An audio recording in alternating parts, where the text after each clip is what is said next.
حلم دراصل نرمی کا دوسرا نام ہے۔ حضرت امام حسن مجتبی فرماتے تھے حلم یہ ہے، حضرت عیسیٰ علی نبینا وعلیہ الصلوۃ والسلام آپ گزر رہے تھے، یہودیوں کا ایک لشکر بیٹھا ہوا، آپ تو فرمایا یاد رکھنا جو انسان خرچ وہی کرتا ہے جو اس کے پاس موجود ہوتا ہے۔ میرے آقا حضرت محمد مصطفیٰ علیہ الصلوۃ والسلام نے کسی سے قرض اٹھایا، کسی شخص سے،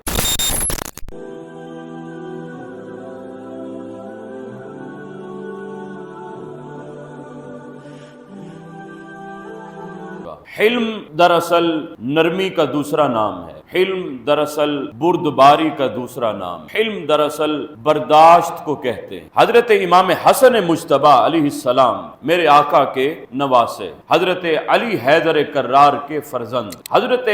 امام حسن مجتبی فرماتے تھے حلم یہ ہے کہ ایک شخص نے تمہیں گالی دی، حلم کی تعریف آپ فرماتے ہیں ایک شخص نے تمہیں گالی دی، پھر وہ دوسری سمت سے آیا اور تمہارے کانوں میں اس نے تم سے معافی مانگ لی، فرمایا تم نے اس کو معاف کر دیا، اس کو حلم کہتے ہیں۔ یعنی ایک طرف تو ابھی تم نے اس کی گالی سنی ہے، تمہیں طیش آیا ہے، تم جو ہے اب جو ہے اس پر وار کرنا چاہتے تھے، لیکن دوسری سمت سے اس نے آ کر جو ہے اس نے معافی مانگ لی، فرمایا حلم اس چیز کا نام ہے کہ تمہارے دل میں اس کے لیے ذرہ برابر بھی کوئی رنج، کوئی غیظ، کوئی غضب، کوئی غصہ تمہارے دل میں پیدا نہ ہو، اس کو کہتے ہیں حلم۔ گویا تم حلم والے ہو، تم برداشت والے ہو، تمہارے اندر برداشت ہے۔ اور اگر کسی نے برا بھلا کہہ دیا، تم نے دو چار اس سے بڑھ کر اس کو سنا دی، تو اس کو صاحب حلم نہیں کہتے، اس کو صاحب حلم نہیں کہتے۔ میرے آقا صاحب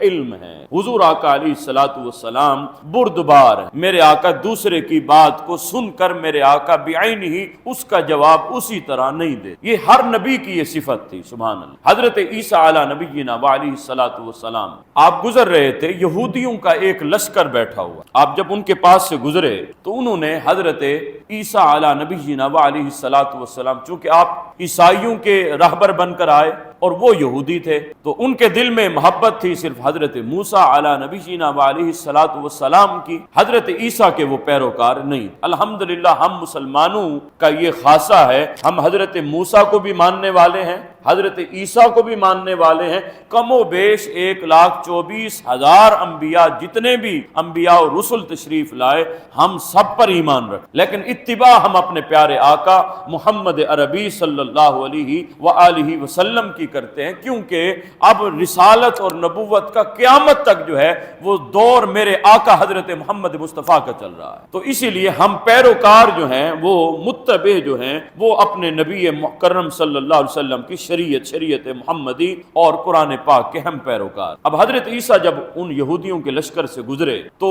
انہوں نے برا بھلا آپ کو کہنا شروع کر دیا، آپ نے اس پر حضرت عیسیٰ نے انہیں بھلائی کی بات، آپ نے بھلائی کی باتیں کی، اچھی باتیں کی ان کے ساتھ، آپ نے گویا کہ خلق کا رویہ آپ نے اپنایا، تو آپ کے حواری بھی ساتھ تھے۔ حضرت عیسیٰ علی نبینا وعلیہ الصلوۃ والسلام سے وہ کہنے لگے حضرت انہوں نے آپ کو برا بھلا کہا اور آپ نے ان کے ساتھ اچھائی فرمائی، تو فرمایا یاد رکھنا جو انسان خرچ وہی کرتا ہے جو اس کے پاس موجود ہوتا ہے، ان کے پاس جو کچھ موجود تھا، جو ان کی جمع پونجی تھی، انہوں نے وہی خرچ کی، یعنی ان کے دل میں، ان کے اندر جو تھا وہ سارا بغض ہی بھرا ہوا تھا، ان کے اندر نفرت ہی بھری ہوئی تھی، ان کے اندر گندگی ہی تھی، ان کے اندر غلاظت ہی تھی، لہٰذا انہوں نے وہی خرچ کیا، اور میرے اندر چونکہ اللہ نے مجھے بھلائی کا پیکر بنایا ہے تو میں نے بھی وہی خرچ کیا جو میرے پاس موجود تھا۔ تو حضرت عیسیٰ علی نبینا وعلیہ الصلوۃ والسلام نے گویا کہ جواب دے دیا، حلم یہ ہے کہ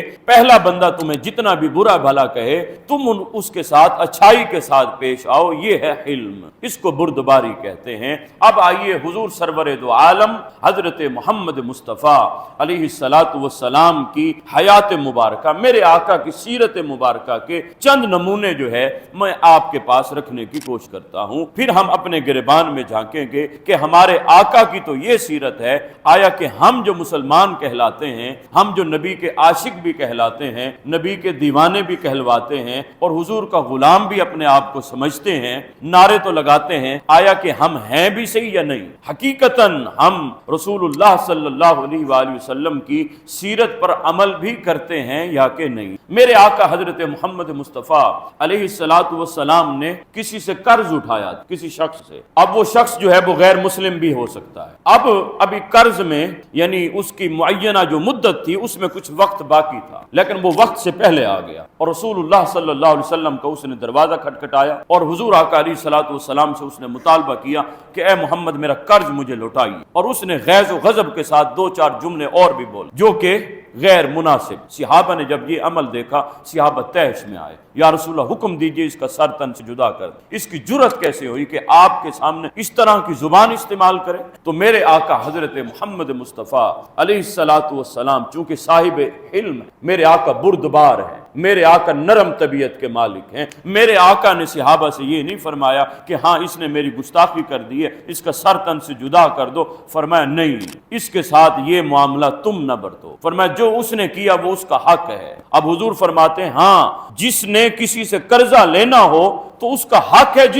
جس طرح اس کے ساتھ بات کرے، تو اس کا حق تھا، اس نے چونکہ مجھ سے قرضہ لینا ہے میں نے اس کا قرضہ دینا ہے، تو اگر یہ میرے ساتھ جو ہے اس طرح اگر غیظ غضب کے ساتھ معاملہ کر رہا ہے تو اس کو حق حاصل، اس کو کر لینا۔ اب میرے آقا حضرت محمد مصطفیٰ علیہ الصلوۃ والسلام نے اس سے یہ نہیں فرمایا کہ تم وقت سے پہلے آ گیا، بھائی تیری تو تک ہی نہیں بنتی، تم کون ہوتا ہے، جا میں نے قرض دینا ہی نہیں ہے۔ میرے آقا یہ فرما سکتے تھے بھی وقت معین ہوا تھا، تو نے کہا تھا کہ میں اس دن آؤں گا لیکن تو 2 دن پہلے آ گیا۔ قربان جائیے میرے آقا حضرت محمد مصطفیٰ علیہ الصلوۃ والسلام کی سیرت مبارکہ کتنی پیاری ہے۔ میرے آقا نے صحابہ سے فرمایا جاؤ اس کے بدلے اس کا جو قرض تھا اس کو ایک جانور دے دو، اور فرمایا ایک جانور نہیں اسی کا متبادل ایک اور جانور بھی اس کو دے دو، قرض حسنہ کے طور پر، کیونکہ حضور نے فرمایا قرض جو تم کسی سے لو جب لوٹاؤ تو احسن طریقے سے لوٹاؤ۔ تو حضور سرور دو عالم صلی اللہ علیہ وآلہ وسلم نے صحابہ سے فرمایا کہ اس کو صرف ایک جانور نہیں اسی کا متبادل